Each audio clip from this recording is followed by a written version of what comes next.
What the Pel is up, everybody? This is Pelicans Plus with Elliot Clough at Elliot Clough on Twitter. I hope that I'm streaming on the correct place because we've got a couple different comments from our Twitch, from Boot Crew Media and Lala. So not sure what's going on there, but hopefully we're broadcasting to the right places. It looks as if we are. But anyway, this is Pelicans Plus with Elliot Clough at Elliot Clough on Twitter. This episode is brought to you by Hornitos. Hornitos, the official tequila of Pelicans Plus and Boot Crew Media. Make sure you subscribe or follow depending on where you are listening. You leave that rate and review on Apple Podcasts because I know half of you are listening there right now that listen to it as a podcast. You take a moment and leave that rate and review. It'll help us out a lot.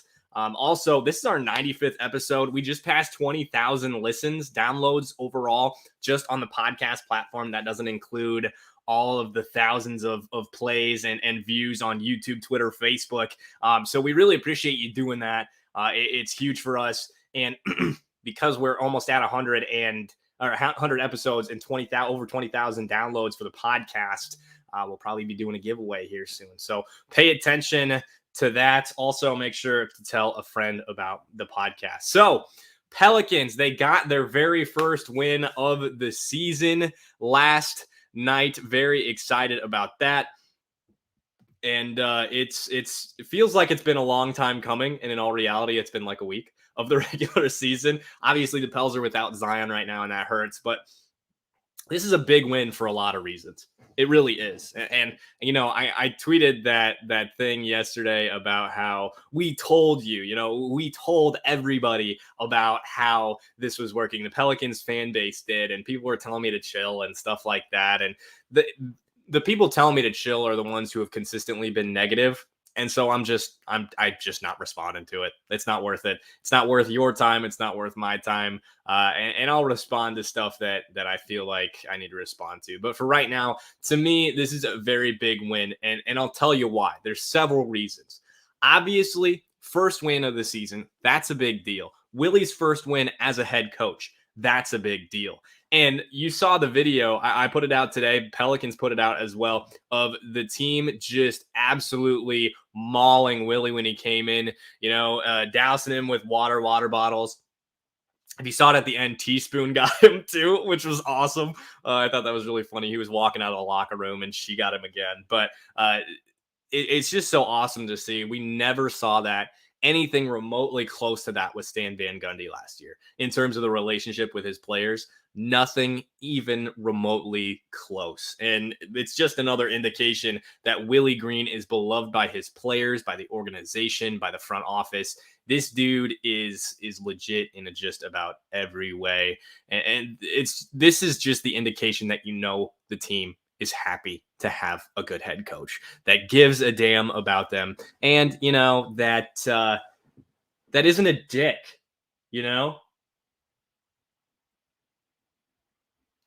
I think I'm in the right place here with the podcast.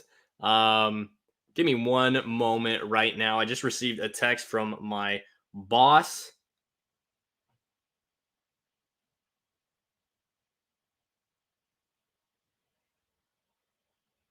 Apologize for those of you who are watching right now, listening, trying to figure this out. But anyway, it looks like we're good. But anyway, to continue, let's see where we're at here. Also, back to it. They looked confident and competent for the first time all season. This team looked like they were ready to go from the jump. And here we are.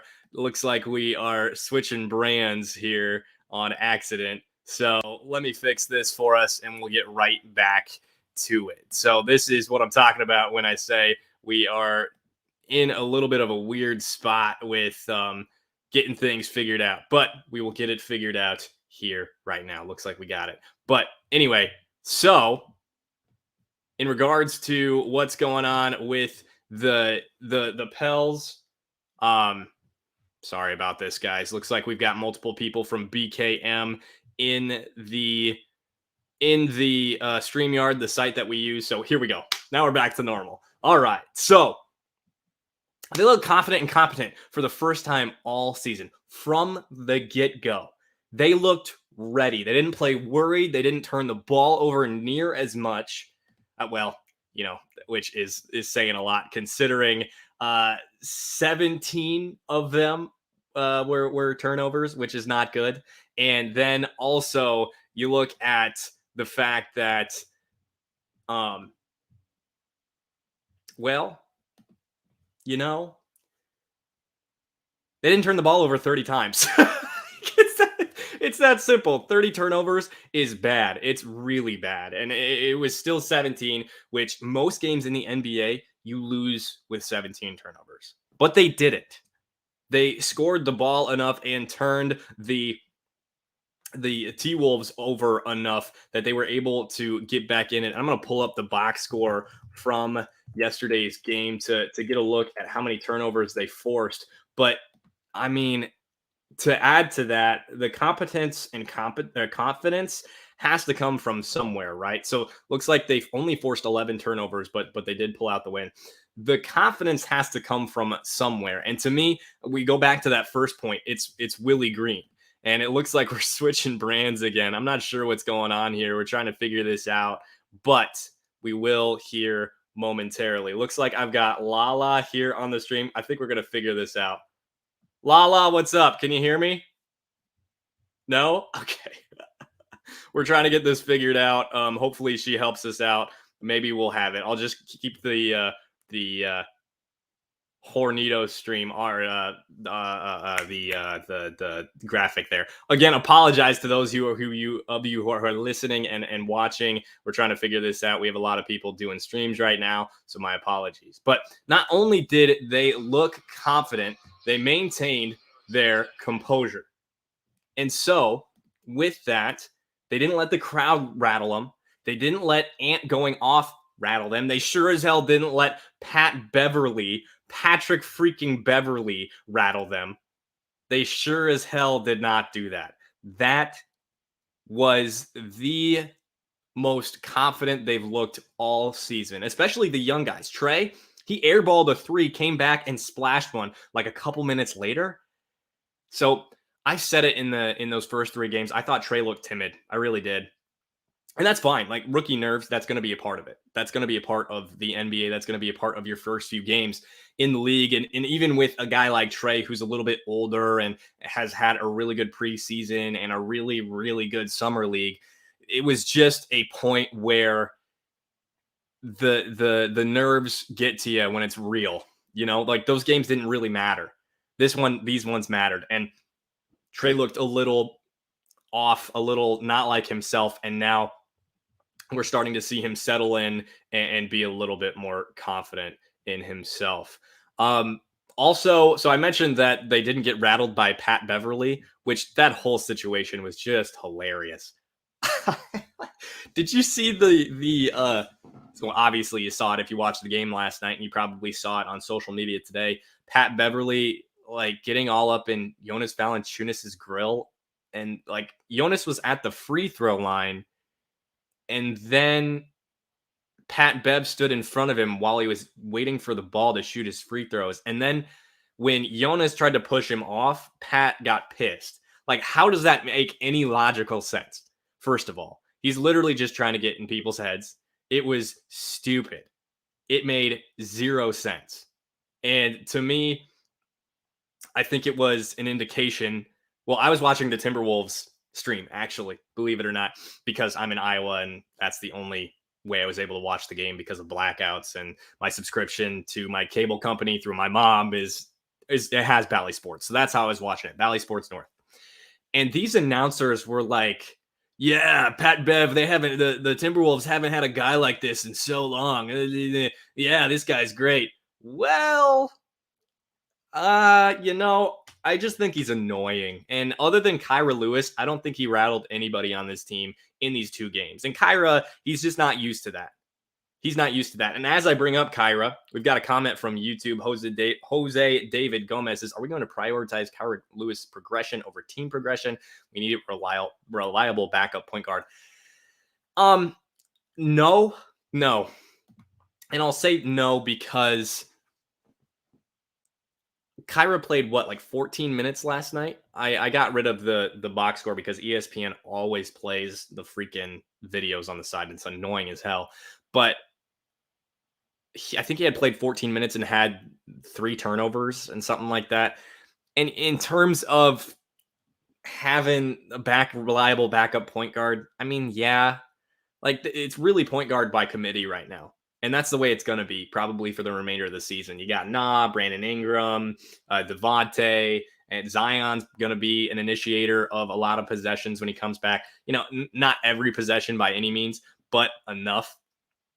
And so it's not a concern of mine. I highly doubt that's going to be anything that the team continues to focus on. But anyway, back to Pat Bev. This broadcast, they were phrasing it as, you love to see that from Pat Bev. I mean, first of all, Jonas Valanciunas was not phased at all. If you look at it, he was literally just looking at him like, what the hell is wrong with you? If they were not on an NBA court, if they were in a back alley or whatever, Jonas would have beat the living hell out of Pat Bev. Are you kidding me? Are you kidding me? Come on, get out of here with that. But by the way, Jonas Valanciunas made it incredibly clear as to why he was brought on this offseason in a trade with the Memphis Grizzlies.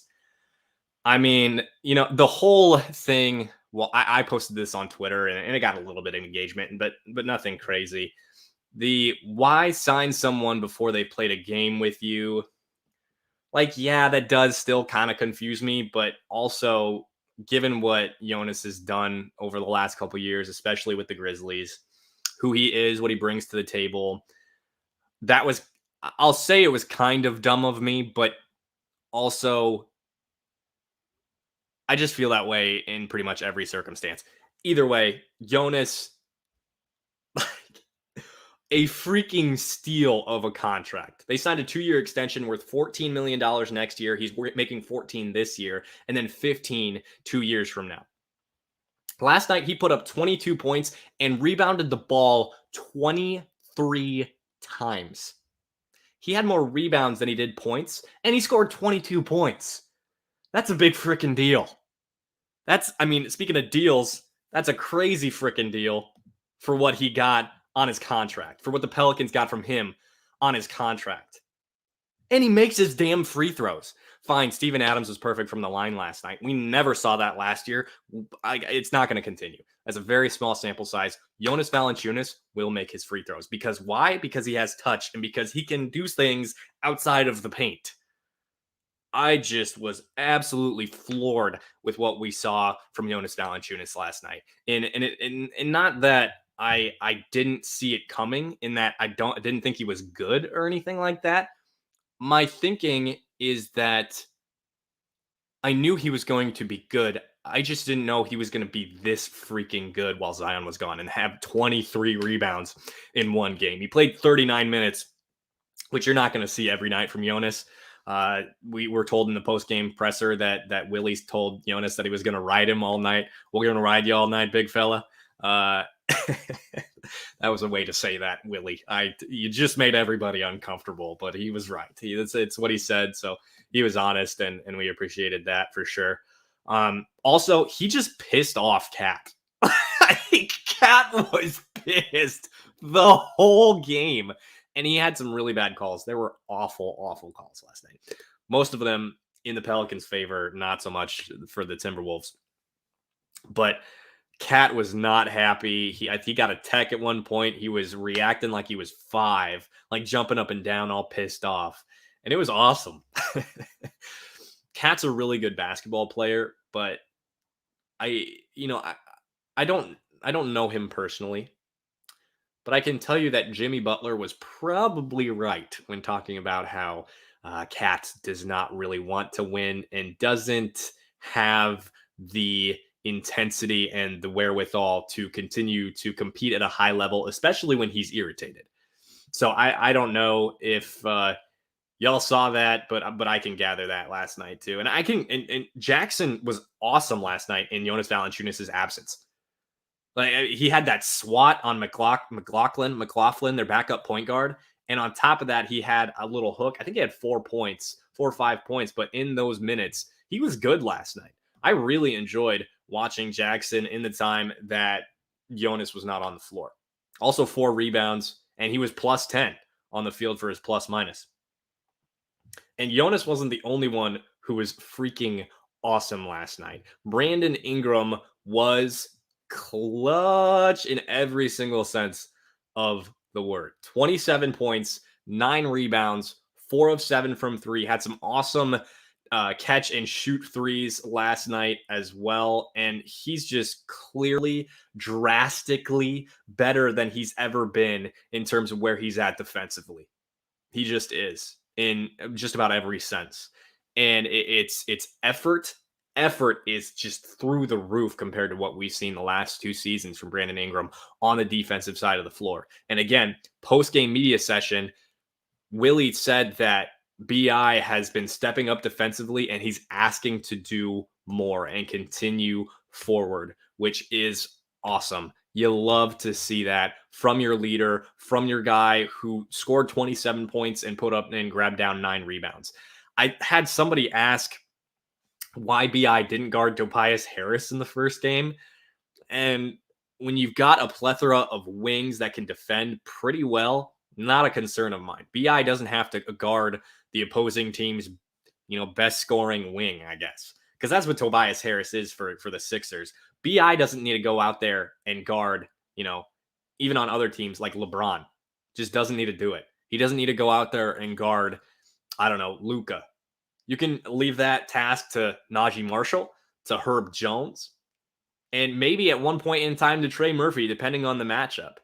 And you got Nah, who's a pretty good perimeter defender. You got Josh Hart, who's, that dog guy that you love to have on your team.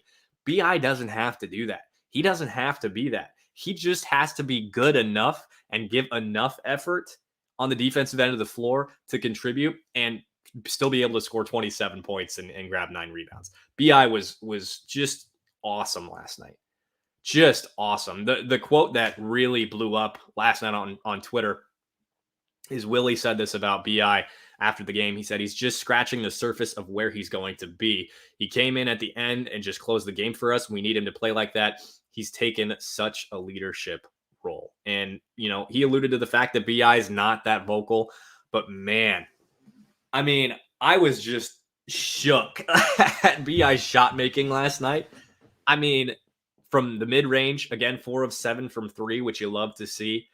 And he was just calm, cool, and collected. I think somebody responded to that quote and said something about how BI went full Black Mamba mode last night or something like that.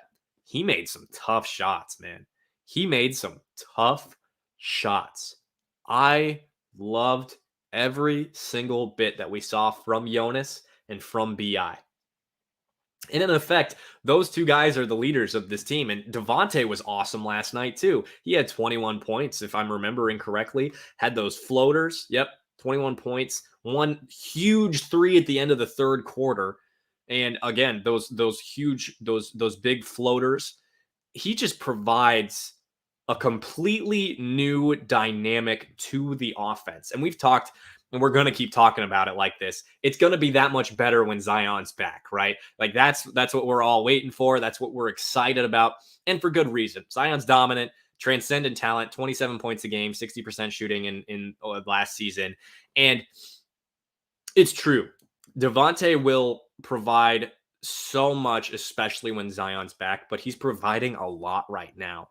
I was a little, I wouldn't even say concerned, but just paying attention to the fact that he did not look comfortable in the preseason, but it's completely different now. He is clutch like BI was last night. He is confident, like I've said 42 times about the team in general tonight.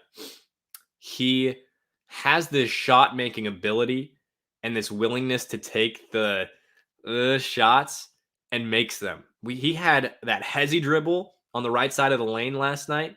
He had that scoop and under finish at the rim, which we were told he wasn't going to attack the rim. We were told he wasn't going to be good at it. And sure, he's turned the ball over down there a few times. He's small. That's going to happen. He can improve there, and I think he needs to. But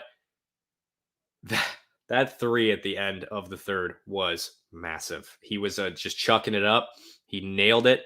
And that gave the Pels a 7-point lead going into the fourth quarter when it was just down to 4 last night. And to reiterate about that, the thing that excites me the most about this Pelicans team after that win is that they stood their ground, they remained calm, and never relented the lead, and they won.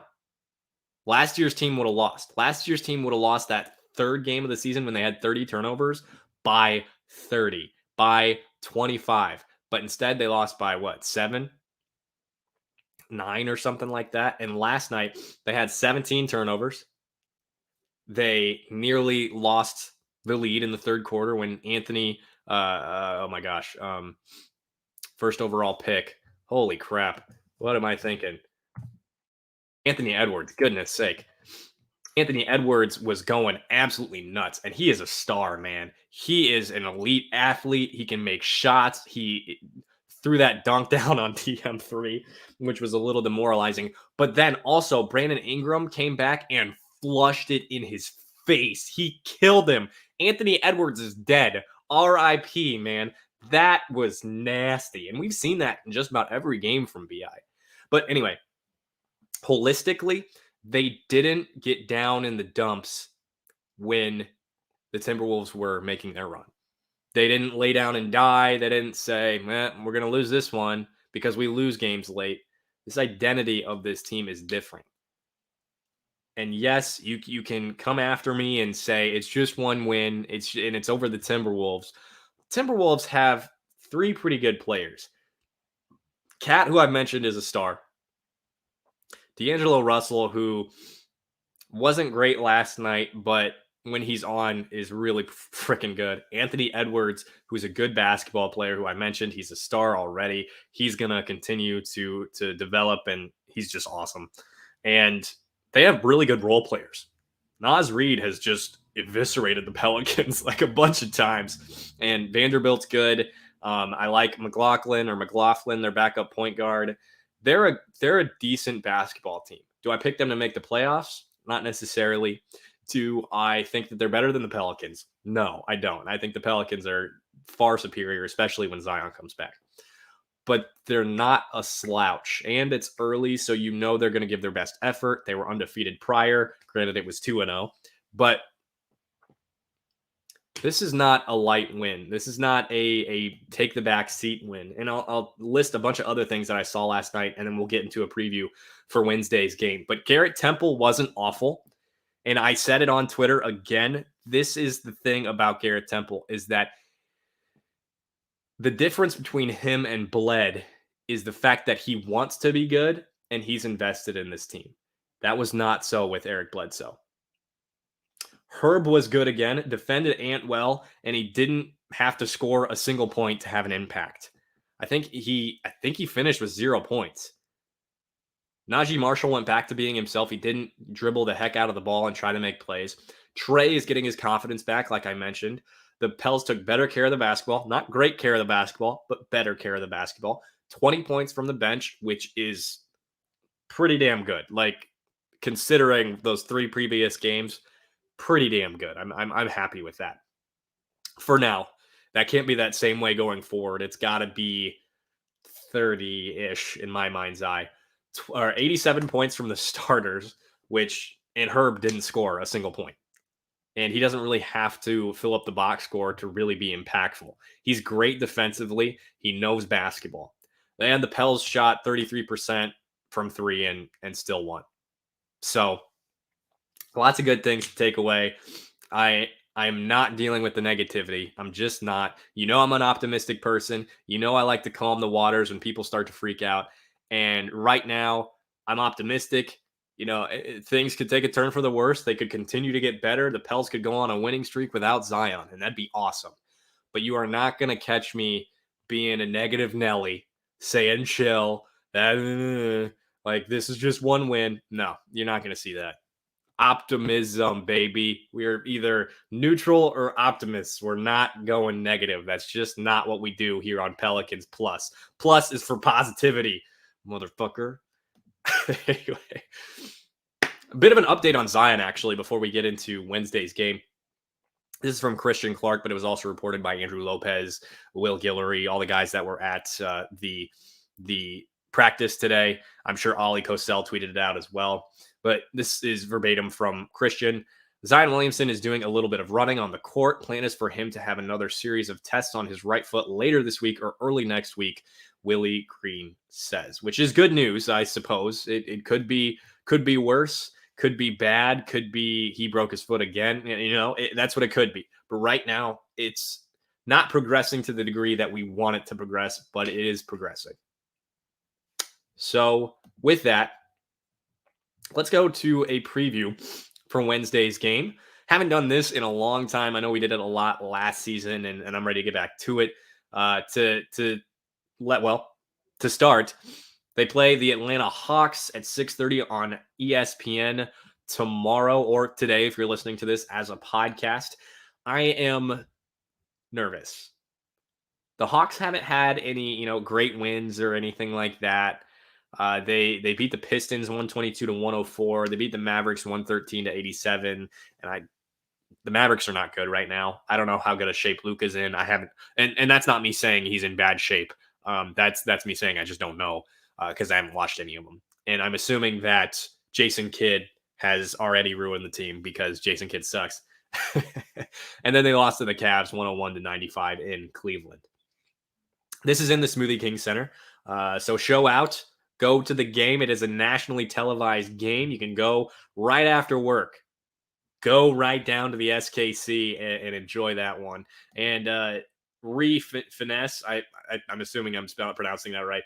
He says this team just has to figure it out. And the thing is, honestly, I think they took a big step in figuring it out. And the fact that they've got the relational part of it right, and the fact that they are, they love Willie Green, and we saw what happened after the game last night with them dumping the water on him. They've got that figured out. They care about each other. They're friends. They want to win for each other. They want to win for Willie Green. And that is a massive piece that they never got last year because SVG was so freaking bad. And now they have that. So they've got a lot of things to figure out on court in terms of, defensive scheme and who they're going to rely on late. And it looks like it's BI and JV. So maybe not even that. But they've got a lot to figure out. So you're right, but there's a big piece that I think is taken care of. And you are right here. Another comment from Ree saying, but they can't be satisfied. You are exactly right. I agree with that. I'm right there with you. Got another question, but I'll address that momentarily. So JP Compton, I'll have you wait patiently. I'm going to address this pregame or this preview, and then I'll get to you. But anywho, take on the Hawks at 6:30 on Wednesday. This is, like I said, in the Smoothie King Center. The Hawks have 5 guys averaging double figures in points per game. Trey with 25, Cam Reddish with 18.7, John Collins with 14.7, DeAndre Hunter with 11.5, Bogdan Bogdanovic with 10. Clint Capella is averaging 11.7 rebounds per game. John Collins with 9.3, and Trey is also averaging 10 assists a game. I imagine that Clint Capella and JV will be the matchup of the night, but also you look at Brandon Ingram. I'm assuming he's going to be defended by DeAndre Hunter. That's going to be a really fun matchup to watch as well. Other than that, it'll probably be Solomon Hill, Cam Reddish defending him. I'm thinking that Gorgui Dang will hold his own, I suppose, against JV or Jackson if they're matching up in the second units. But the question is, who's defending Devontae and who's defending Nah? That will be the determination as to how the Pels score and if either of them are hot. Because Brandon Ingram's going to get his. JV's going to get his. Even though Clint Capella's really good defensively, JV will get his. He will. And BI will also get his because BI was really good against Jaden McDaniels yesterday. Jaden McDaniels is a pretty damn good defender. I will say that. I really enjoyed watching Jaden play defense yesterday, and I think he's very underrated. But holistically, it's difficult to go off rankings right now. It's difficult to go off stats um, in terms of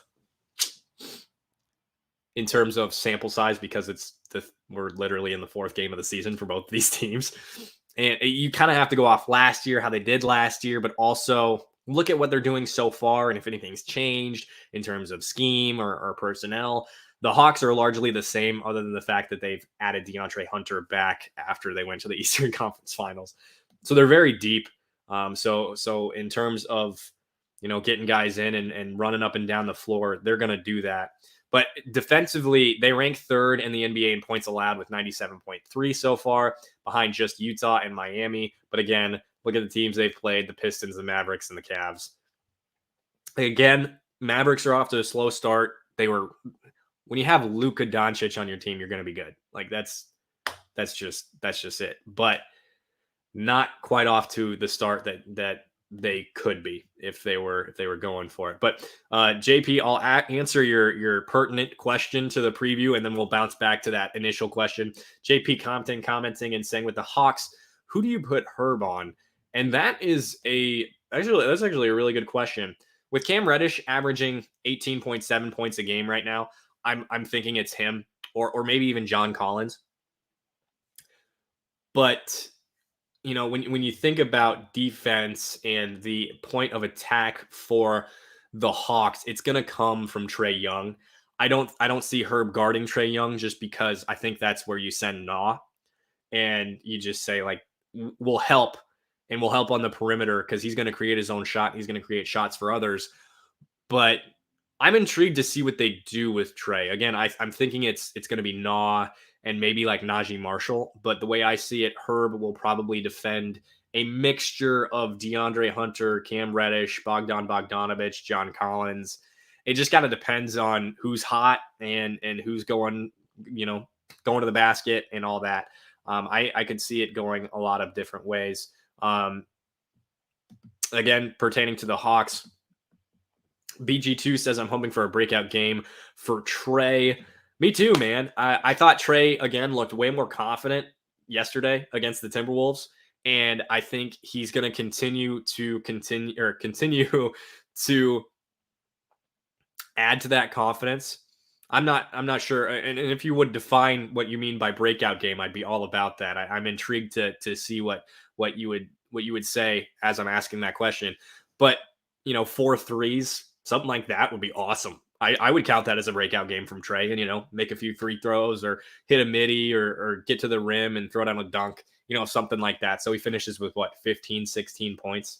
I'd be all about that.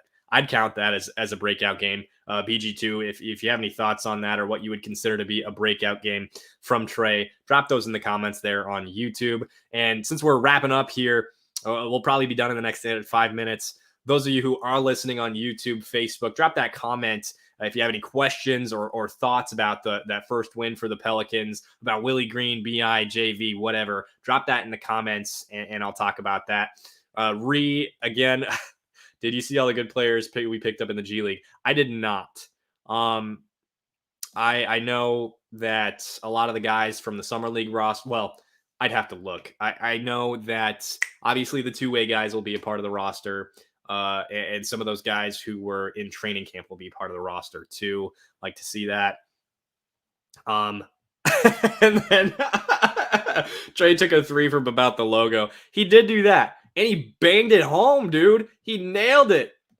He did. It was awesome. And right before that, he airballed a 3 too. And then he was just like, nope, and then drilled it.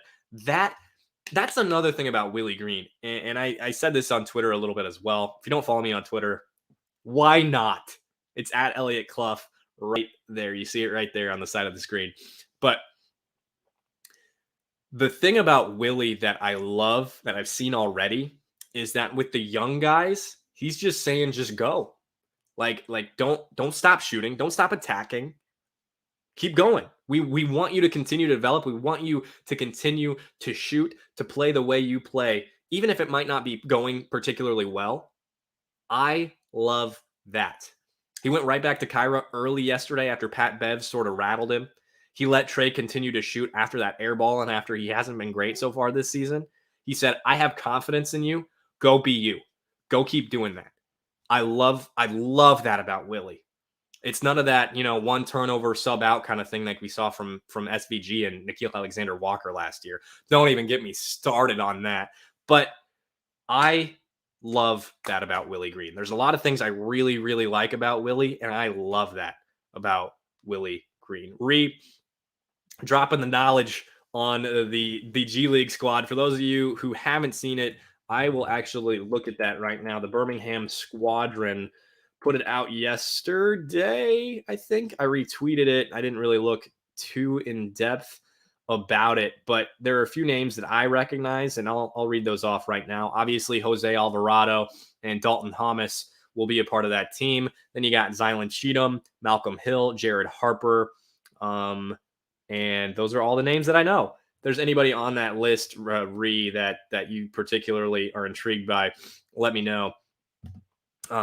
Share these comments here. We might find another Najee in the G League. Our G League got a lot of guards and a lot of shooters.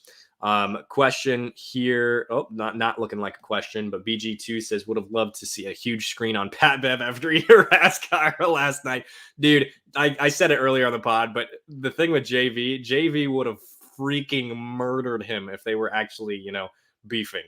And then Kyra showed so much improvement from game 1 to game 2 playing against Pat Bev. Yes, JP Compton.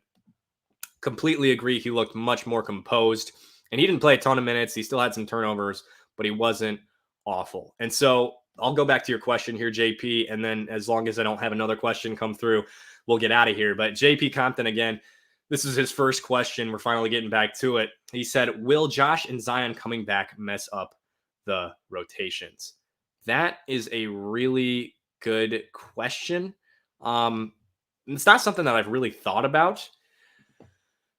Zion, and I think I said this on another podcast or a radio show recently, him coming back will obviously have an effect on this team. Like, you don't have a guy come back who is averaging 27 on 60% shooting, come back and not have it affect the rotation or the team in general in a lot of ways. That just doesn't happen. Right. Like I love Zion and I'm really excited to have him back, but it will affect things in a lot of ways and not just all positively. Like, it's just going to take some figuring out, because playing without Zion versus playing with Zion, two very different things.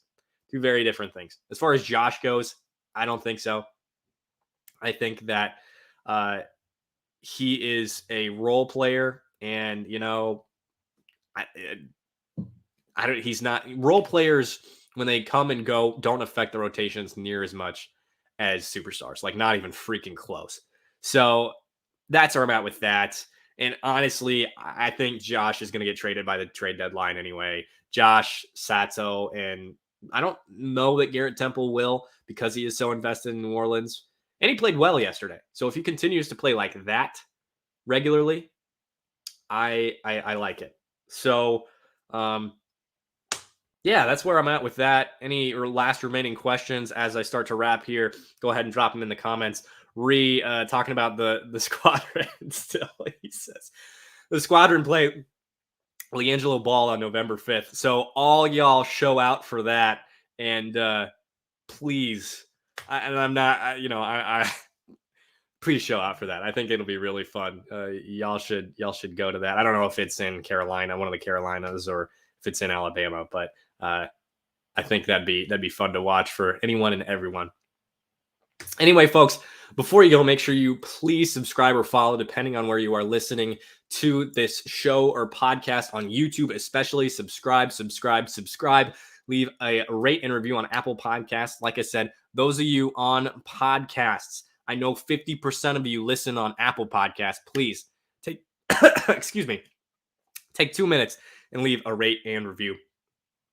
We really appreciate it. Hornitos sponsors us. It's official tequila of Boot Crew Media and of Pelicans Plus. Trying to think. Like us on Facebook, man. We don't have much of a following. If you have a Facebook, you don't even have to engage with us. We do these videos and stuff like that, so you'll be able to make sure you see those. But like us on Facebook, please. It's Pelicans Plus. You can find us on Twitter, or excuse me, on YouTube as well at Pelicans Plus over there. Yeah, follow Boot Crew Media, all that good stuff. I think that's it. JP, you are asking about my thoughts on Hayes' play so far. I talked about it earlier. So once this is posted as a pod and once it, all official on YouTube, you can go back and check that out. I think it was like 10 minutes in, something like that. But anyway, folks, thanks so much for engaging with us. Thanks so much for commenting. If you missed the show, drop a comment anyway, drop a like. I make sure to respond to every single comment I can. And we appreciate y'all. We appreciate y'all. This season's going to be fun. Doing a little bit different. We're not going to do so much after games because Chris Connor dominates with the spaces. So this will be more between games and stuff like that. So hopefully we'll be back on Thursday. Either way, that'll do it for this episode of Pelicans Plus. Once again, I am Elliot Clough at Elliot Clough on Twitter. And this was Pelicans Plus.